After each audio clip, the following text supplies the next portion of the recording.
Hi guys, this is Vysh from Vysh IAS, and we have reached the chapter 5 now, which is the Revolt of 1857, which we will be seeing in detail about what were the causes, how it proceeded, who were the important leaders, and finally what were the consequences or result of 1857 revolt.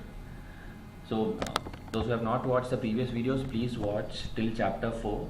We have already uploaded, because it's always good to see in the order of timeline whenever you are studying history, because it will help you recollect the facts later when you are in the exam hall. So let's begin. So Revolt of 1857 is very famous and very popular. Even Indian movies are made based on the events. But before 1857, there were a series of minor revolts which could not be called as a huge war for independence, or it was not so famous across India. The geographical span was limited to the small regiment or the small community area from where it was coming out from. So we'll see a few names which is mentioned in spectrum, which are the initial revolts, which is before 1857. 1764, that is 1764 is very early. If you see, 1857 revolt is coming almost 100 years after this. So there was a mutiny by sepoys in the Bengal, but it was very small. It was restricted or confined to a very small region in Bengal, and so it did not become that much popular. But the sepoys had started revolting against the British right from 1764. So you should know this fact. 1806 Vellore mutiny. It's still even more famous. You can see the stamp was released by Indian government. In the right, we have given you a picture of the stamp. It was actually because, again, religious reasons. The turban was replaced with some leather cockade by the British for the Indian sepoys. So the sepoys went into mutiny and was shouting slogans against the British. And they used actually the flag of the ruler of Mysore. If you see 1806, by this time Tipu Sultan had already died, and there was a ruler of Wadaya dynasty at that time. So the Vellore, they wanted some face or something to show their representation. So they just used the Mysore's flag. Vellore is actually a place in Tamil Nadu in South India. So Mysore being close by, they used the flag of ruler of Mysore. 1824. Mutiny of sepoys by 47th Native Infantry Unit. You don't have to remember this. This slide is just to give you a flow or a timeline order of how the small revolts were happening across India in different parts. 1825 revolt by Grenadier Company. 1838 mutiny of Indian Regiment of Sholapur. 1844, 49, 50, 52, many more mutinies by different regiments. So if you see across India in different locations in different timelines, things have been happening. And people had their anger within them, and it was just waiting for some great event so that everyone could jump in and fight against the British. So the major difference between all these small revolts and 1857 revolt is that the geographical and social spread. So geographically, that means area wise, and socially, meaning the type of people being involved, whether it be different religions, different communities, different occupations. The spread was very huge for 1857 revolt. So we'll see the causes first. What was the actual causes for 1857 revolt? We'll see an immediate cause later, which is where Mangal Pandey will come in. Mangal Pandey movie is also released. You should definitely watch that movie if you are learning history, because movies is a great way of remembering things more than what you read in text or watch this video. You'll get all the factual information here, but to get it retained in your mind, it's better to watch the movies. There are a lot of movies from here, from 1857 to 1947. Whatever history you will learn, I think a movie or documentary, something will be surely available. So I will tell you as and when we learn such things. So Mangal Pandey movie will be the first one for you to watch whenever you are having free time. So we'll see causes under different heads, like political, economic, administrative, social, religious. We'll see different headings for different types of causes. First, it will be the economic causes. So obviously the British colonial policies, which were hated by almost everyone in India, the peasants especially. Even now the farmers have this problem of being into debt trapped, because they get the funds from money lenders who cheat them by giving money or loan at very high interest rate, and they will be like acting like a parallel landlord. And obviously the British land reform policies, the farming policies like permanent settlement, rayatwari system, mahalwari system, these three systems which we'll be detailedly doing in the chapter of farm reforms, which is there in spectrum after some time. But now you should know as a cause, economic cause, the first one is the British colonial policies or the British revenue policies. Artisans and handicraftsmen. So we are going to see different communities of people and how they were unhappy by the economic policies. The first was the peasants, second is the artisans and handicraftsmen. Annexation of Indian states made them lose patronage. Usually when the Indian rulers were there, like if you know like Akbar or Mughals, whichever ruler, they would call very talented people to their court, and they will be giving patronage to the art forms. They will be recognizing them and giving them some reward or something. So it was always under the patronage of Indian rulers, but Britishers never cared of Indian handicrafts or Indian artistic works. So they were only bothered about their profit. So artisans and handicraftsmen had their own hatred. British promoted English goods and industries back in England. If you know, the Industrial Revolution, which we'll be learning in world history, was happening parallelly at that time back in Europe. So obviously the Indian crafts, Indian markets were all downgraded, and British goods were considered much more higher in value, and they wanted to impose the British goods over Indian goods. There is a famous quote by Karl Marx. It was the British intruder who broke the Indian handloom and destroyed the spinning wheel. It began with depriving the Indian cottons from European market. It then introduced twist in Hindustan, and in the end inundated the very mother country of cotton with cottons. So the whole essence is the Indians, who were like actually the home country of cotton industry, they were actually deprived of their talent, and the cotton sector in Britain, when it grew, they used the Indian region as only a market. So Indians knew the art of making cotton and cotton textiles, but Indians were restricted from doing it, and back in Europe they'll prepare it, or they'll make it, and then those goods were imposed on Indian markets. So inundated the very mother country of cotton with cottons.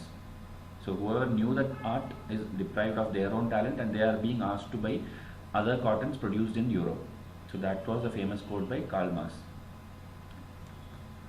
Small zamindars. They were often subject to quo warranto, lands lost, revenue reduced, no other means of income, took advantage of Sepoy mutiny.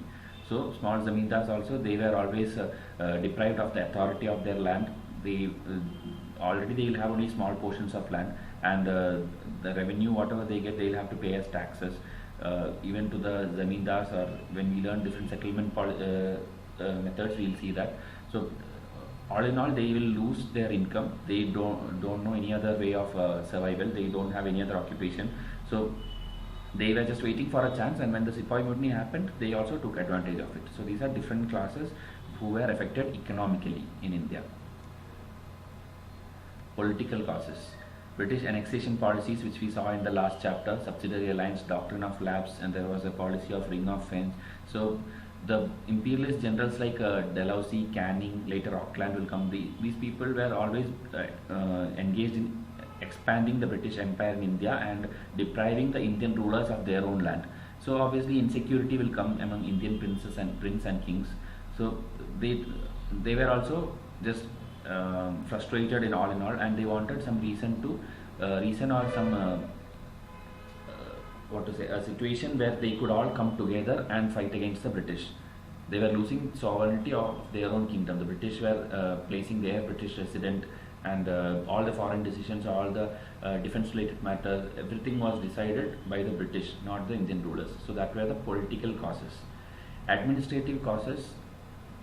The British, as you know, they were engaged in lot of trade. Even private trade was happening without the knowledge of East India Company or the British government, and they were engaged in corruption. Even generals, the police forces, company, everyone were engaged in corruption. All laws, rules, etc. framed as per British interest. If you know, Indians were not part of any British parliament or British judiciary at that time. It took many more years for Indians to actually come into the administrative positions. So a lot of corruption and anti-Indian policies was happening during the British time. Indian culture was not taken into account for any decisions. So if you know, Indians actually had a lot of religions. So they had the Hindu religious laws, or they had the Muslim laws. These were not considered while making any decisions or major policy in India. So those were the administrative causes. Socio-religious causes, racial overtones and superiority complex of the British over Indians. Like you know, British always used to even keep a board outside some of their buildings like dogs and Indians are not allowed. This racial discrimination was a very big thing at that time, and Indians were considered, because they are not fair, the skin color, the racial overtones was predominant, and the British always seen Indians as inferior or not fit for civilian life. Christian missionary activities were not being liked. It's actually liked typo, right? Were not being liked by the Indians. If, like you know, after the 1813 Act, the Christians missionaries were allowed in India to spread Christianity. You will learn about the Act, different Charter Act and the Indian Council Acts later in the administrative chapter. But Christian missionaries also were in full-fledged in India, and Indians were not liking someone in interfering with their own religious customs or activities. Natives did not like interference with their traditions, sati, widow remarriage, etc. These are actually good things, some of the good things actually which was done by British by abolishing sati and bringing widow remarriage and all. But Indians considered this to be an interference to their religion. You can see that again in the Mangal Pandey movie. It is shown where sati is being performed and the British officer is trying to stop it. It is being shown in the movie. So this is also a religious cause. Taxed temple and mosque land. So the religious places, like if you see now in the present day, it is not taxed. Instead, they are even given some other benefits, tax benefits. So at that time, Britishers were taxing, because British were seeing everything of the Indian land as a medium for them to make money or profit. So taxation of temples and mosques were happening in full-fledged. Then there was an act, Religious Disability Act. You don't need to know what the act is. It was also an anti-religious act at that time, which the Indians hated. See the timeline, it is 1856. So all in all, that we are listing down the reasons which is happening up to the timeline of 1857. These were all there in the minds of people, and they were waiting for some big occasion to rise against the British. External causes. At the same time, these whatever we discussed till now are internal causes among the Indians, but there were other happenings which were actually motivating the Indians that British also can be defeated. British can also be overthrown by a minority group. So these were creating psychological repercussions. First is Afghan war, the Punjab war. All these things we have seen in the previous videos, previous chapters in detail. So you will know, like the first Afghan war, also known as Auckland's folly, Auckland's blunder. The British had lost about 1.5 crore rupees and 20,000 men in the war, and it was a big loss for British against the Afghan tribal people. Then Punjab wars, where Ranjit Singh was present before that. Then Crimean wars, you will learn in world history. Santhal rebellion, again tribal uprising in the same timeline, 55 to 57. Santhal rebellion, we will see the tribal and peasant uprising in the 17th and 18th chapter of Spectrum in detail. So all these things which are happening other than the actual British policy, because British policies were being implemented on the peasants, traders and zamindars, all those activities going on. But parallelly, these kind of wars were happening where British is on the back foot. So these all gave motivation to the Indians. Discontent among sepoys. Now we'll see sepoys what are the like in Vellore Mutiny there was interference in religion. Even here in North India, turban, then crossing the sea for, like you see Afghan war or whatever, when it's crossing the sea, Indians, Hindus, they had the problem, like if they cross the sea, it is like they are denying their caste. They are doing something against their caste. They will be thrown out of the caste, or they will not be considered part of the caste. It's shown in Mangal Pandey movie again, where Amir Khan is doing something, and the others are all blaming, like you have denied the rules of the caste and all those things. So you can watch it for a visual visual impact of the same thing. Reduced pay compared to British counterparts. So even the salary, even though they are doing the same job, because of the racial discrimination, the payment and the salary, pensions, whatever was given to the British was way higher than what was given to the Indian counterpart.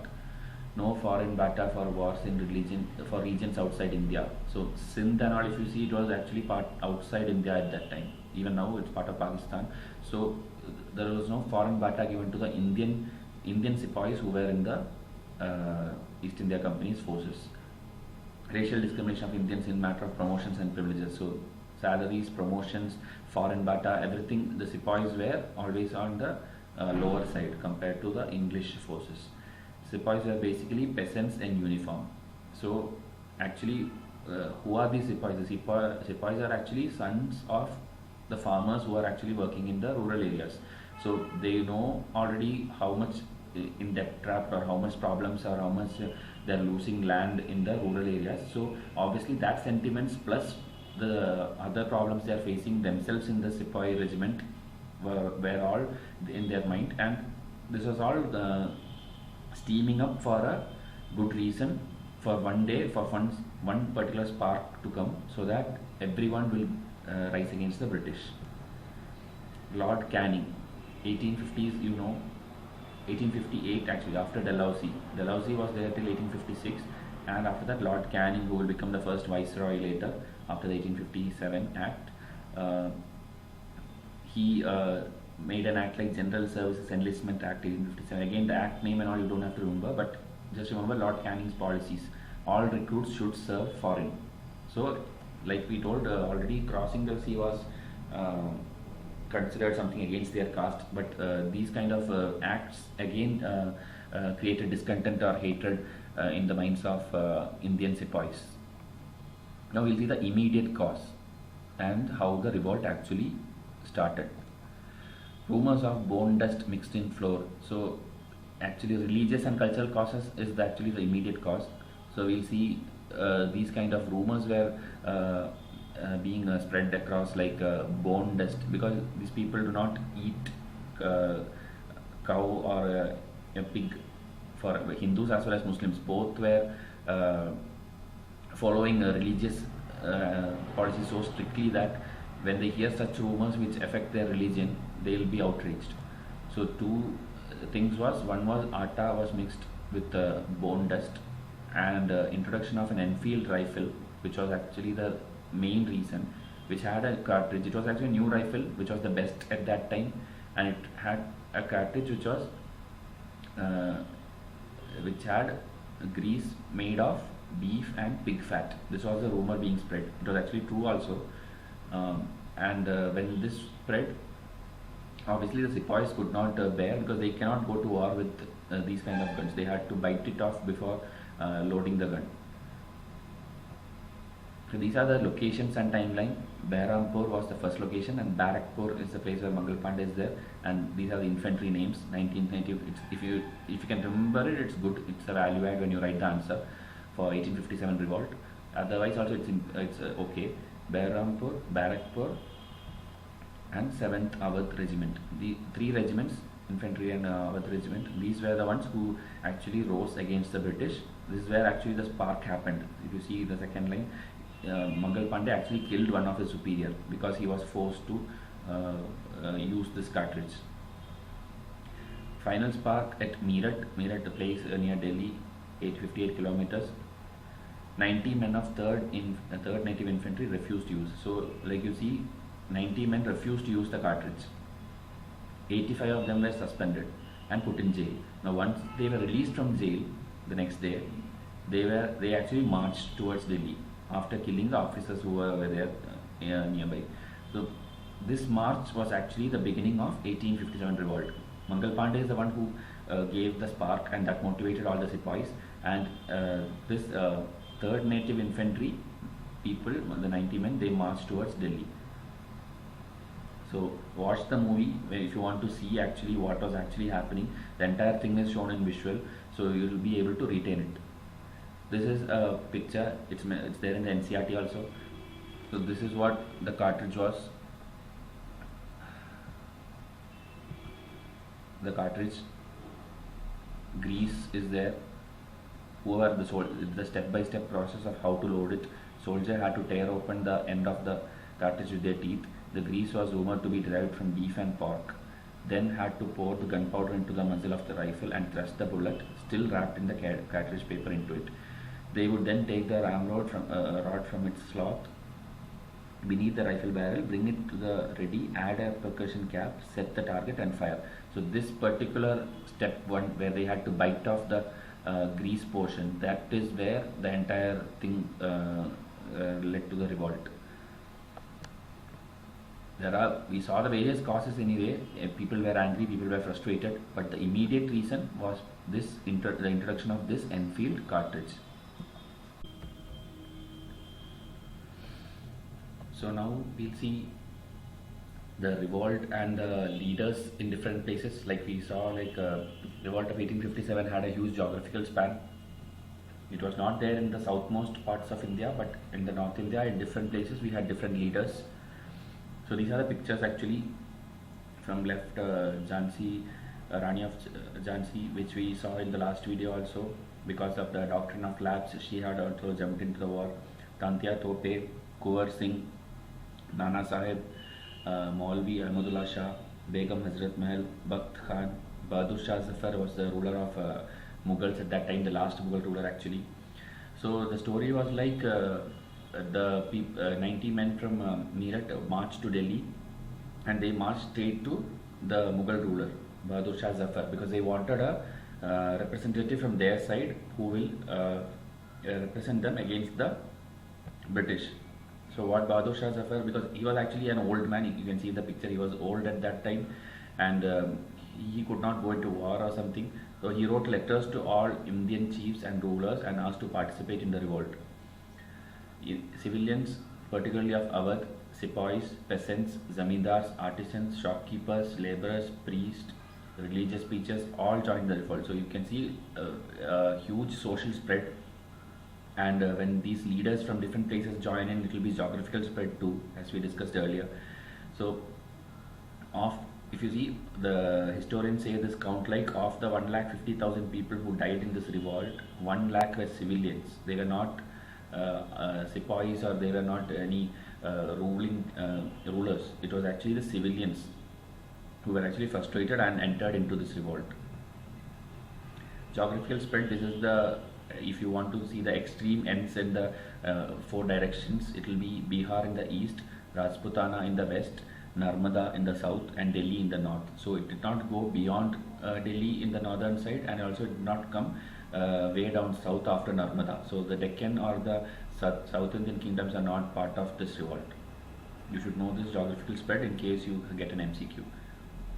And the locations of each of these leaders I am not mentioning now. We'll put an MCQ at the last, so you can find out yourself and answer the question from which locations each of these leaders were part of the revolt. It has been asked in UPSC as match the following, so you should know the places.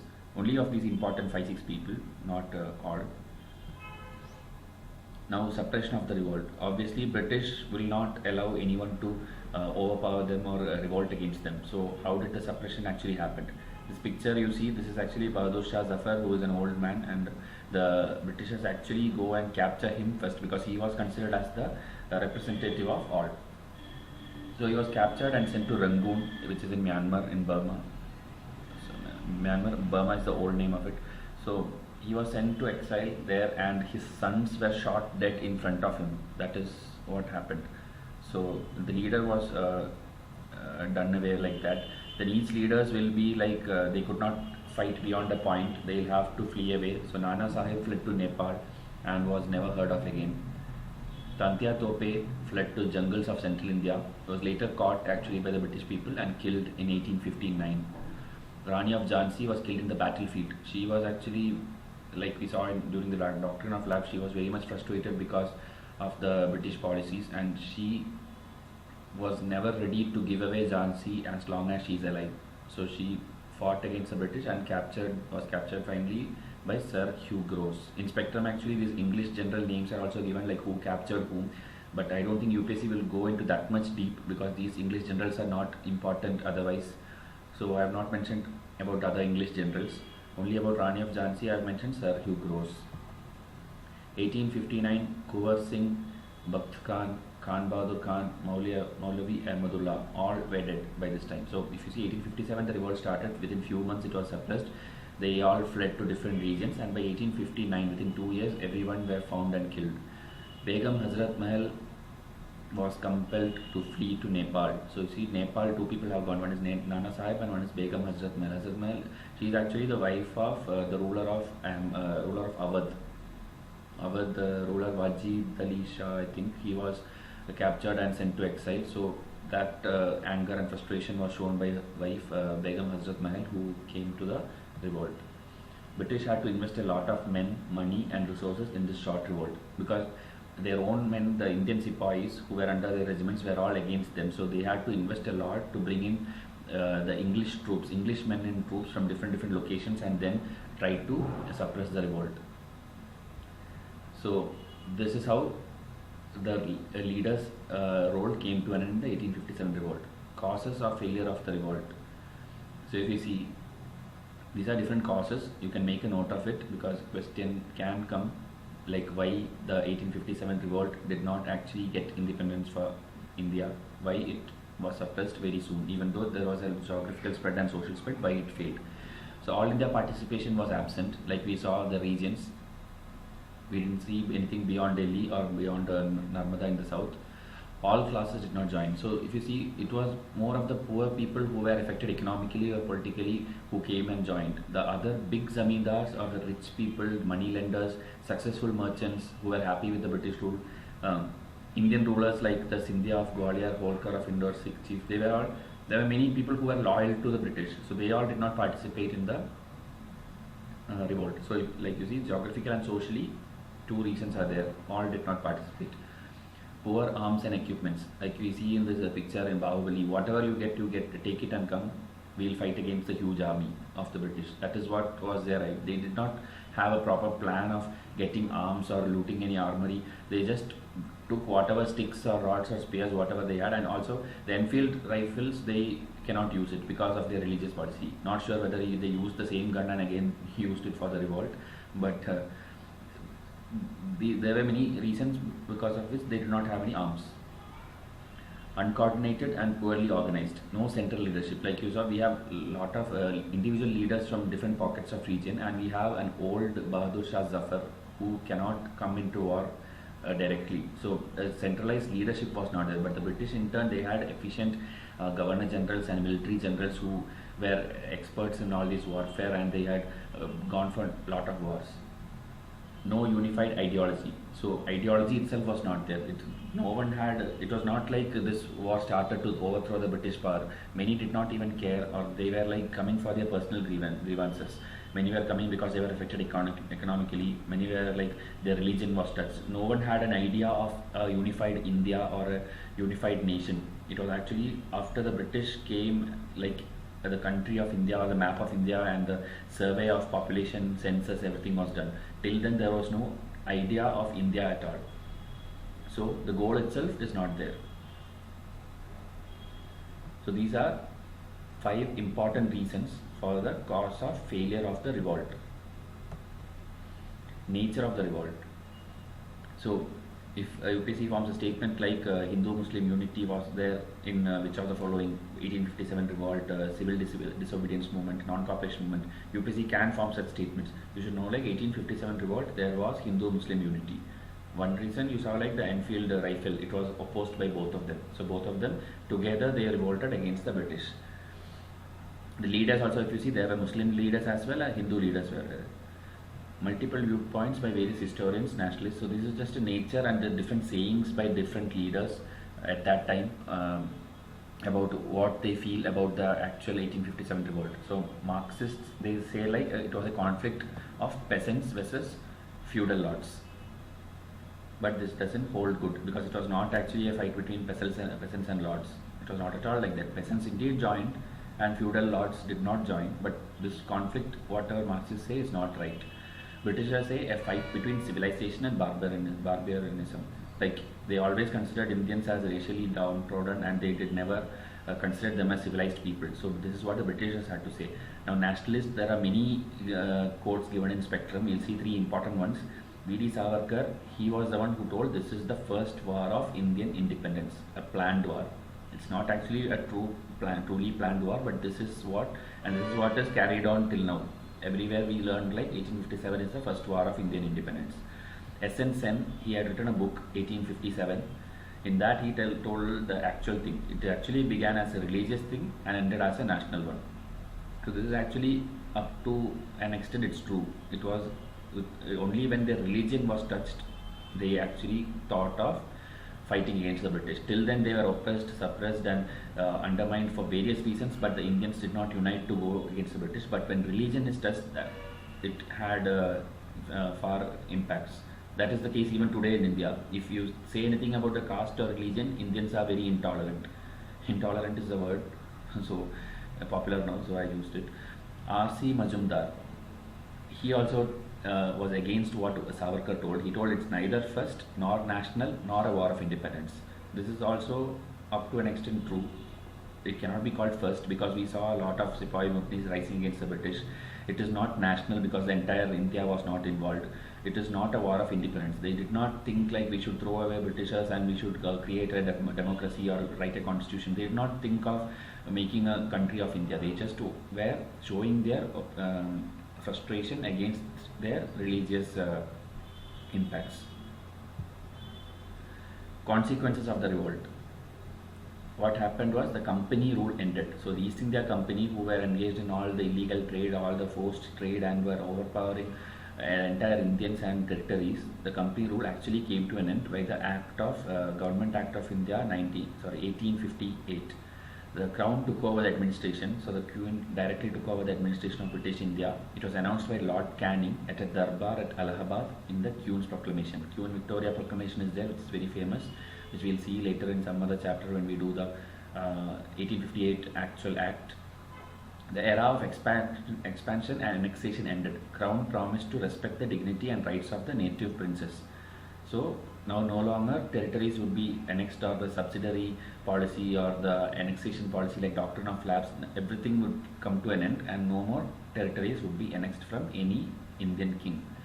Racial discrimination and suspicion aggravated between Indians and British soldiers. So actually this is one negative thing which happened. The racial discrimination suspicion even rised because the Indian sepoys themselves went into mutiny against British soldiers. So now the Britishers were seeing everyone in suspicion whether they'll again rise in mutiny or they'll again go against the British.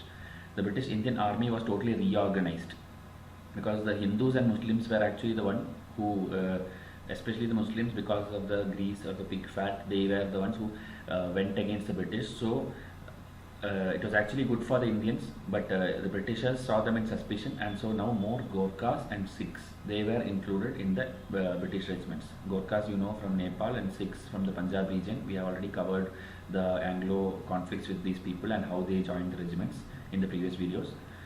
The British became more cautious on minor mutinies, rebels and movements. So now even when a small resistance from any single sepoy or any small happening happen, they will be extra cautious and they'll see to it like it does not spread like wildfire or it will spread like 1857 revolt. They were very cautious. It sowed the seeds of nationalism and paved the way for national movement in the years to come. So this was actually a beginning.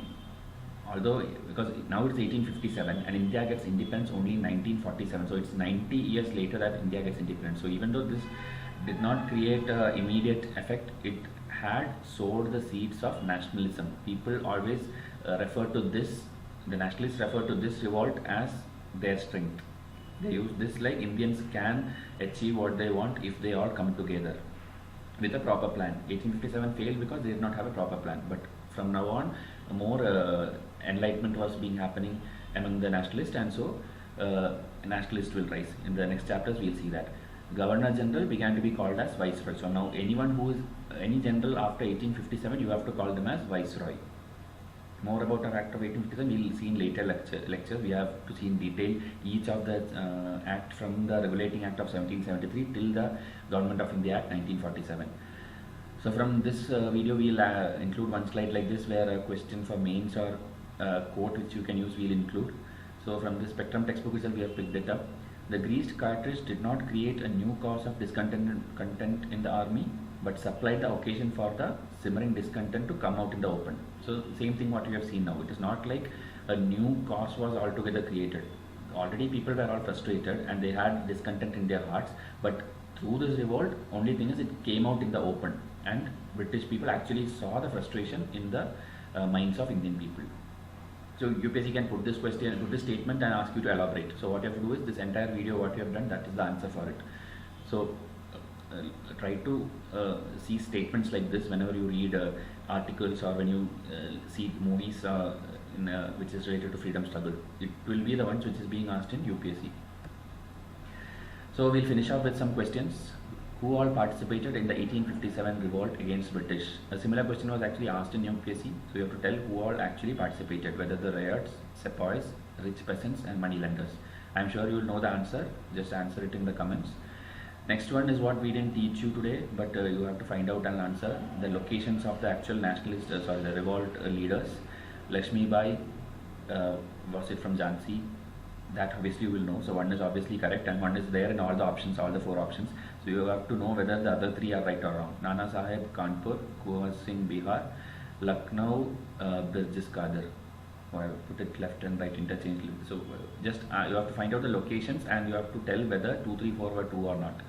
Please answer in the comment section so that you have to start solving MCQs now, because these kind of questions are sure to come in the UPSC exam. After the revolt of 1857, Nana Sahib fled to where?